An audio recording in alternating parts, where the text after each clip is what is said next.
현재 리플은 글로벌 금융 인프라의 중심으로 도약하려는 거대한 전략을 세우고 있습니다. 최근 리플이 만든 거대 금융 백화점에 하이퍼리퀴드라는 최첨단 엔진이 입점했다는 소식이 전해졌습니다. 안녕하십니까? 화폐 시스템 연구소입니다. 여러분 기억하십니까? 작년 봄, 그러니까 2025년 4월경이었죠.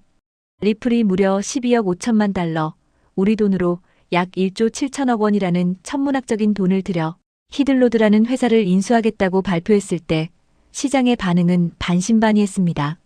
소송 비용이나 낼 것이지 무슨 인수냐, 도대체 저 회사가 뭐길래 리플 시총의 상당 부분을 태우느냐라는 비판도 있었죠.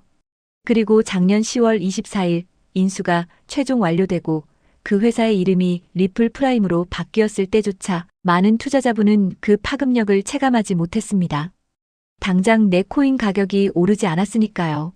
하지만 해가 바뀌고 2026년 2월 4일 드디어 리플이 왜 그토록 막대한 자금을 쏟아부었는지 그 거대한 퍼즐의 마지막 조각이 맞춰졌습니다.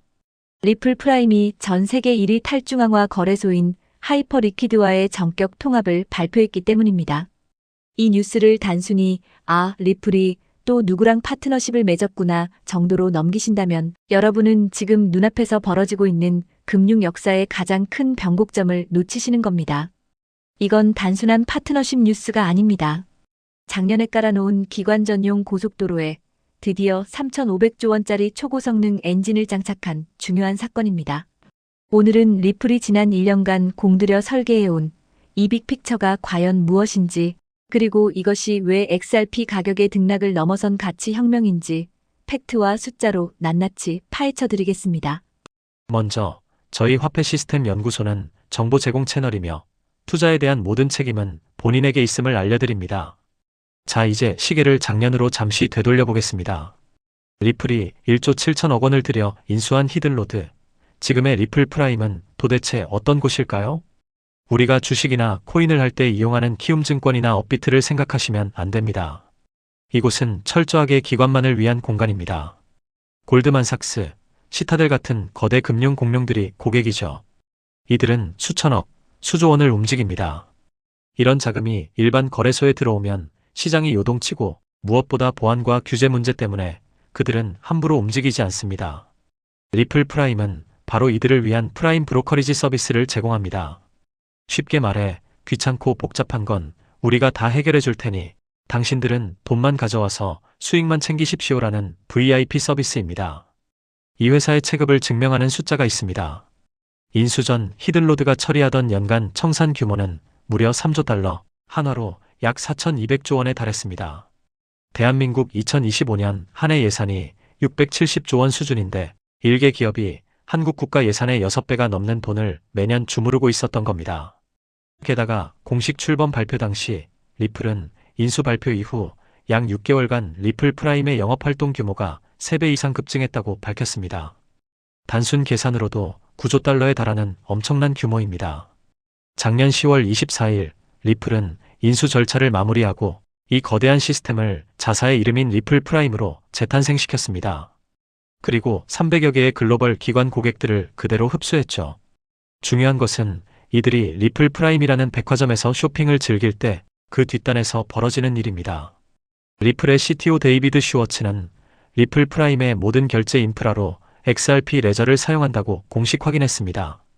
기관들이 비트코인을 사든 국채를 팔든 그 자금의 이동 경로는 XRP 네트워크 위에서 이루어집니다. 즉 리플은 작년 한 해 동안 전 세계 금융 자본이 안전하게 다닐 수 있는 디지털 고속도로를 닦아놓은 셈입니다. 자, 이제 고속도로는 완성되었습니다. 이제 그 위를 달릴 자동차와 화물이 필요하겠죠? 그래서 리플이 올해 2월 4일 선택한 파트너가 바로 하이퍼리퀴드입니다. 아직 하이퍼리퀴드가 생소하신 분들도 계실 겁니다. 하지만 수치를 보시면 소름이 돋으실 겁니다. 2025년 한 해 동안 하이퍼리퀴드에서 처리된 누적 거래량은 2조 6천억 달러, 약 3,500조 원입니다. 이 숫자가 얼마나 대단한 것인지 감이 안 오시죠? 같은 기간 미국 최대 거래소인 코인베이스의 거래량이 1.4조 달러, 약 2,000조 원이었습니다. 탈중앙화 플랫폼이 거대 나스닥 상장 거래소를 압도해버린 역사적인 사건이 벌어진 겁니다. 하이퍼리퀴드는 단순한 코인 거래소가 아닙니다. 자체 블록체인인 하이퍼BFT를 기반으로 초당 10만 건의 거래를 처리하는 24시간 무인 자동 금융 플랫폼입니다. 더 놀라운 것은 이곳에서 거래되는 상품들입니다.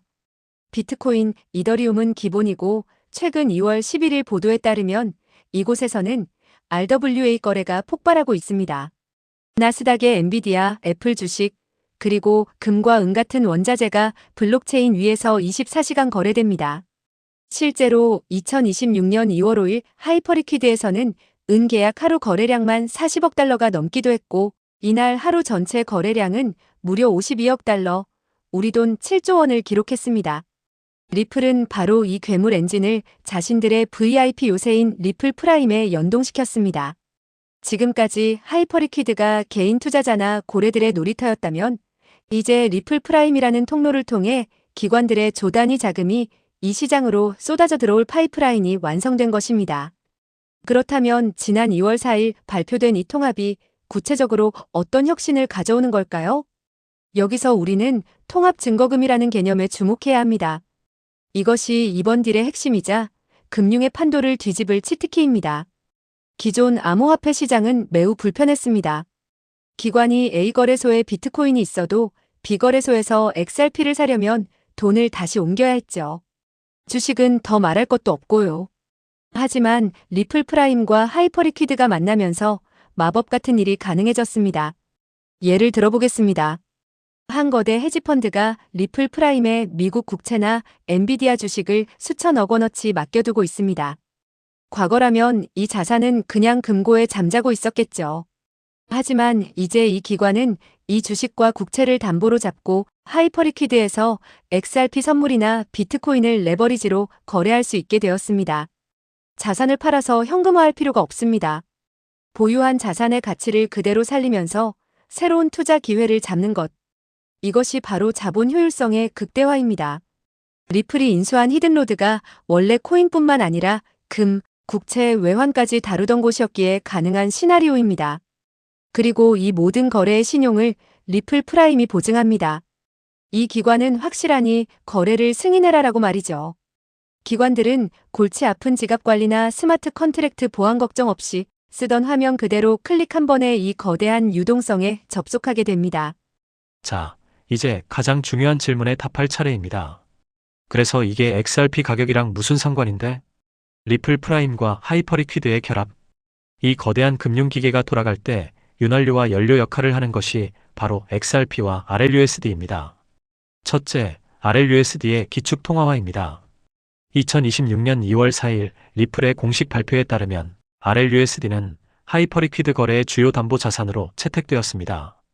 기관들이 국채를 담보로 돈을 빌릴 때 혹은 정산을 할 때 RLUSD가 사용됩니다. 달러 대신 리플의 스테이블 코인이 3,500조 원 시장의 혈액으로 흐르게 된다는 뜻입니다. 둘째, XRP 레저의 트랜잭션 폭증입니다.